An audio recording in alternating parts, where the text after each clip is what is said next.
Pria kontraktor bangunan ini dipercaya memiliki indera keenam. Suatu hari, ketika segelas kopi tumpah di lokasi proyek, Madu langsung merasakan firasat buruk akan segera terjadi. Benar saja, tak lama kemudian ia menerima panggilan telepon yang mengabarkan bahwa salah seorang tetangganya mengalami musibah. Madu segera pulang dan mendapati kerumunan orang telah memenuhi lokasi kejadian.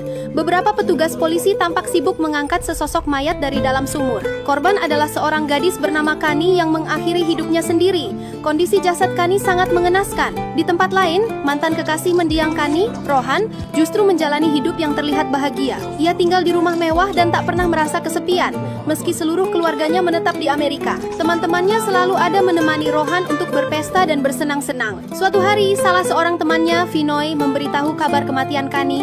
Rohan terkejut mendengarnya. Sudah berbulan-bulan mereka tidak pernah berkomunikasi. Vinoy mengajak Rohan untuk datang ke rumah duka.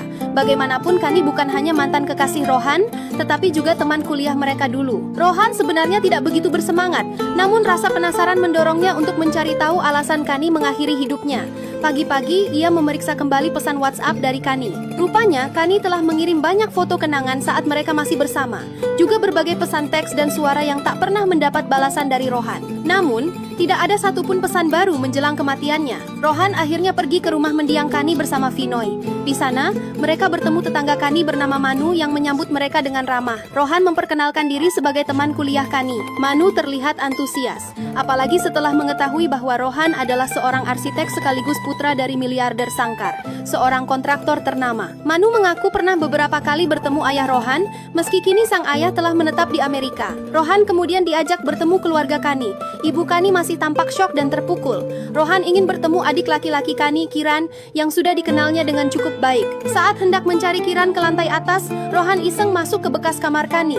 Ia mengambil sebuah jepit rambut milik Kani yang tergeletak di atas meja, mungkin ingin menyimpannya sebagai kenang-kenangan. Rohan akhirnya bertemu Kiran. Mereka saling menanyakan kabar. Apakah Kani sempat mengatakan sesuatu sebelum meninggal? Tanya Rohan. Kiran menggeleng. Ia mengaku jarang berbicara dengan kakaknya dan sangat terkejut dengan kejadian ini. Bahkan, Kiran adalah orang pertama yang melihat tubuh Kani di dalam sumur. Sejak saat itu ia sulit tidur nyenyak. Wajah Kani yang mengenaskan saat diangkat dari sumur terus menghantuinya. Sampai sekarang saya tidak bisa tidur dengan tenang, tutur Kiran.